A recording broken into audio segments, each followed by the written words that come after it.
Pebulu tangkis putri muda Indonesia meninggal karena kanker, spesialis ganda campuran. Bulu tangkis Indonesia berduka setelah salah satu pemain berbakat Az-Zahra meninggal dunia Senin 27 Februari 2023. Gadis bernama lengkap Az-Zahra Putri Dania itu menghembuskan nafas terakhir karena sakit. Semasa hidupnya, ia dikenal sebagai pemain ganda campuran untuk Indonesia.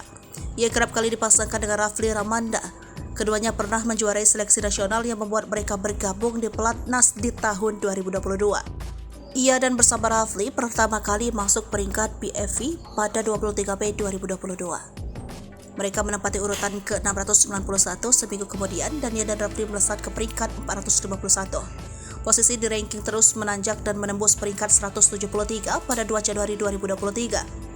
Ia menempati peringkat tertinggi di urutan ke-161 pada 31 Januari 2023. Namun peringkat terakhir adalah 168.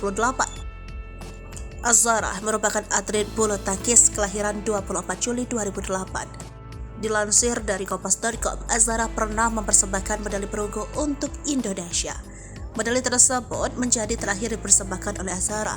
Torehan tersebut ia dapat ketika mengikuti kejuaraan bergu campuran junior Piala Suhandinata 2022. Terkait penyakit, Az-Zahra dikabarkan menderita kanker getah bening. Az-Zahra dimakamkan di TPU Blender Bogor.